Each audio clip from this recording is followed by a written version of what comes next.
ഹക്കുള്ളത് കൊണ്ടായിരിക്കും. ഇനി മൂപ്പര് ഹക്കൊന്ന് കേൾക്കണം. നിങ്ങൾക്ക് ഹക്ക് ഒരുപാട് കേട്ടുപോയി നമ്മൾ, എന്നാൽ ഒന്നും കൂടി കേൾപ്പിച്ചേരാം.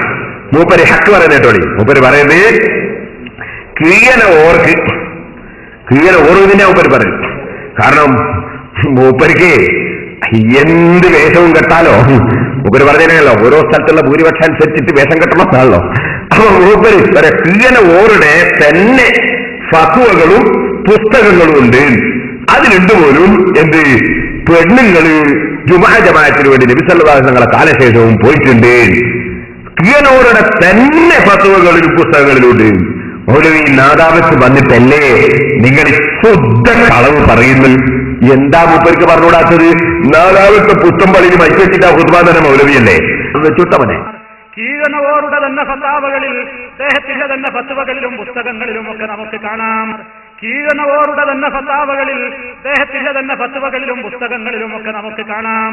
കീഴനോരുടെ തന്നെ ഫത്വകളിൽ, അദ്ദേഹത്തിന്റെ തന്നെ ഫത്വകളിലും പുസ്തകങ്ങളിലും ഒക്കെ നമുക്ക് കാണാം.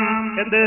നബി സല്ലല്ലാഹു അലൈഹി വസല്ലമിന്റെ വഫാത്തിന്റെ ശേഷം എത്രയോ കാലങ്ങൾക്ക് ശേഷം ഉമർ ഖത്താബ് റളിയല്ലാഹു തആല അൻഹുവിന്റെ ഭാര്യ ആതിക ബീവി അടക്കം പള്ളിയിലേക്ക് ജമാഅത്തിന് പോയിട്ടുണ്ട്. കേട്ടില്ലേ? മൗലവിയെ ഞാൻ വെല്ലുവിളിക്കുന്നു. കീഴന ഉസ്താദിന്റെ ഒരു ഫത്വ, കീഴന ഉസ്താദിൽ തന്നെ ഒരു പുസ്തകം, അത് നിങ്ങൾ കൊണ്ടുവന്ന് ഏതെങ്കിലും ഒരു സുന്നത്ത് ജമാഅത്തിന്റെ പ്രവർത്തകന്റെ മുന്നിൽ ഹാജരാക്കാൻ നിങ്ങൾക്കോ നിങ്ങളുടെ അനുയായികൾക്കോ നേതാക്കൾക്കോ നിങ്ങളുടെ കൂട്ടത്തിൽ ഇബ്ലീസ് മുതൽ കിന്നോളമുള്ള ഏതെങ്കിലും ഒരു വ്യക്തിക്ക് സാധിക്കുമോ? ഞാൻ വെല്ലുവിളിക്കാം. കീഴന ഉസ്താദിന്റെ തന്നെ നല്ല തന്നെയാണ്. കീഴോസ്താദിന് അങ്ങനെ ഒരു പുസ്തകമുണ്ടോ? അങ്ങനെ ഒരു ഫത്വല്ലോ? കളവ് പറയുന്നതിൽ ഒരു അതിരി എന്താണ്? എന്ത് കണ്ടു? മൂപ്പരുടെ ഹക്കുള്ളത് കൊണ്ടാണ് നമ്മളെ കൂടെ ആള് വരുന്നത്. നല്ല ഹക്ക. ഇനി ആരുടെയോ ഹക്ക് മൂപ്പര് കയ്യിലാക്കിയിട്ടുണ്ടോന്നറിയില്ല. നേരെ മറിച്ച് ബഹുമാനപ്പെട്ട ഇമാമുൽ ശാഫിഈ റഹ്മത്തുള്ളാഹി അലൈഹി തങ്ങൾ വ്യക്തമായി പറഞ്ഞതാണ്. നബി സല്ലല്ലാഹു അലൈഹി വസല്ലം തങ്ങളുടെ വീട്ടിൽ തന്നെ ഭാര്യമാരും പെൺകുട്ടികളും അടക്കം ധാരാളം സ്ത്രീകളുണ്ടായിട്ട് ഫമാ അലിംതു മിൻഹുന്ന ഇംറാഅത്തൻ ഖറജത് ഇലാ ശുഹൂരി ജുമുഅത്തിൻ വലാ ഇലാ ജമാഅത്തിൻ ഗൈരിഹാ ഫീ ലൈലിൻ വലാ നഹാർ.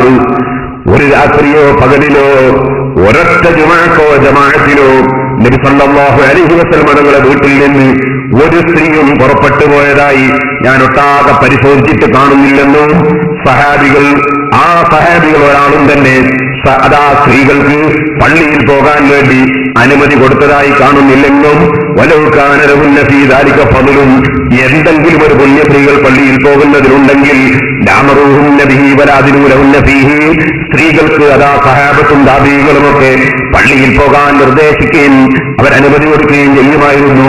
പക്ഷേ അതുണ്ടായിട്ടില്ല. അതുകൊണ്ടൊരു പുണ്യവും സ്ത്രീകൾ പള്ളിയിൽ പോകുന്നതിലില്ല എന്ന് ഇമാം ശാഫിഈ റളിയല്ലാഹു അൻഹു പച്ചയായി പറഞ്ഞത് ഇഖ്തിലാഫുൽ ഹദീസ് എന്ന ഗ്രന്ഥത്തിലില്ലേ? അത് ഞാൻ നാദാപുരത്ത് കീഴന ഉസ്താദിന്റെ ജീവിതകാലത്ത് തന്നെ ബഹുമാനപ്പെട്ടവർ എനിക്ക് മുജാഹിദിനെ എതിർക്കാൻ വേണ്ടി പ്രചോദനം നൽകിക്കൊണ്ടിരിക്കുന്ന സമയത്ത് ഞാനത് ലഘുലേഖയിൽ പ്രസിദ്ധീകരിച്ചതും നാദാപുരത്തുകാർക്കറിയില്ലേ? അതിന്റെ കോപ്പി ഇന്നും സൂക്ഷിക്കപ്പെട്ടിട്ടില്ലേ? എന്തിനാണ് ഈ പച്ചക്കള്ളം മൗലവി പറഞ്ഞുകൊണ്ടിരിക്കുന്നത്?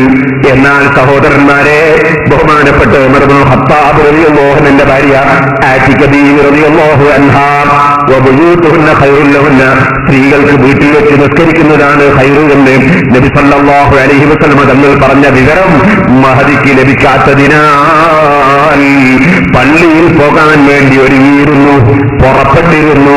ആ പുറപ്പെട്ട സമയത്ത് മഹാനായ ഉമർ റളിയല്ലാഹു അൻഹു വഴിക്ക് പോയി നിന്നിട്ട് അടിച്ച് വീട്ടിലേക്ക് തന്നെ തിരിച്ചയക്കുകയല്ലേ ചെയ്തത്? അത് ചരിത്രത്തിന്റെ ഗ്രന്ഥങ്ങളിലില്ലേ? ഇബ്നു കസീർ വ്യക്തമായി അൽ ബിദായത്തു വന്നിഹായിൽ രേഖപ്പെടുത്തിയിട്ടില്ലേ? അതുപോലെ സ്വർഗത്തിലാണെന്ന് നബി സല്ലല്ലാഹു അലൈഹി വസല്ലം പ്രഖ്യാപിച്ച മറ്റൊരു മഹാനായ സുബൈർ റളിയല്ലാഹു അൻഹു അതേ ആതിക ബീവി റളിയല്ലാഹു അൻഹാ അറിവില്ലാതെ അതാ പള്ളിയിലേക്ക് പുറപ്പെട്ടപ്പോൾ അടിച്ചിട്ട് വീട്ടിലേക്ക് തിരിച്ചയച്ചിട്ടില്ലേ? അബ്ദുള്ള റളിയല്ലാഹു അൻഹു അറിവില്ലാതെ പള്ളിയിലേക്ക് വന്ന സ്ത്രീകളെ കല്ലിന്റെ കഷ്ണമെടുത്തെറിഞ്ഞ് വീട്ടിലേക്ക് തന്നെ പോകാൻ വേണ്ടി പറഞ്ഞത് അതാ തർഹീബിലില്ലേ. വീട്ടിൽ വന്ന അബൂബക്കർ അസ്ലമി റളിയല്ലാഹു അൻഹു എന്ന സഹാബി അവിടെയുള്ള ഒന്നുവലതിന്റെ വീട്ടിൽ കാണാത്തതുകൊണ്ട് പള്ളിയിൽ പോയെന്ന് കേട്ടപ്പോ അല്ലാഹു തആല വീട്ടിൽ അടങ്ങി ഒതുങ്ങിയിരിക്കാനല്ലേ കൽപ്പിച്ചത് എന്ന് പറഞ്ഞ് ശകാരിച്ചത് അതാ ബഹുമാനപ്പെട്ട ഇമാം സൂഫി റളിയല്ലാഹു അൻഹു ദുറുൽ മൻസൂറിൽ രേഖപ്പെടുത്തിയിട്ടില്ലേ. ഇങ്ങനെ സഹാബത്തിന്റെ കാലത്ത് തന്നെ ഖുലഫാഉർ റാഷിദീങ്ങളുടെ കാലത്ത് പരിപൂർണമായി സ്ത്രീകൾ പോകുന്നത് തടയപ്പെട്ടുവെന്ന് സഹീഹുൽ ബുഖാരിയുടെ വ്യാഖ്യാനത്തിൽ ബഹ്ജത്തുൻ നുഫൂസിൽ വ്യക്തമായി തന്നെ ഇമാം അബൂ ജംറത്തുൽ ഉൻദുസി റളിയല്ലാഹു അൻഹു രേഖപ്പെടുത്തിയിട്ടില്ലേ. ഇങ്ങനെ സർവ്വ ഇമാമിങ്ങളും ഈ കാര്യം രേഖപ്പെടുത്തുമ്പോൾ അതിനെതിരായി ബഹുമാനപ്പെട്ട കീയന ഉസ്താദ് പുസ്തകം എഴുതി എന്ന് പറഞ്ഞാൽ വാസ്തവത്തിൽ കീയന ഉസ്താദിനെ നിസ്സാരപ്പെടുത്തലല്ലേ, കീയന ഉസ്താദ് ഈ കിതാബൊന്നും കണ്ടിട്ടില്ലെന്ന് വരുത്തി തീർക്കലല്ലേ, കീയന ഉസ്താദിനോടുള്ള വെറുപ്പ് പച്ചക്കള്ളം പറഞ്ഞിട്ട് നാദാപുരത്ത് ഈ മൗനം പ്രകടിപ്പിക്കേണ്ടതുണ്ടോ?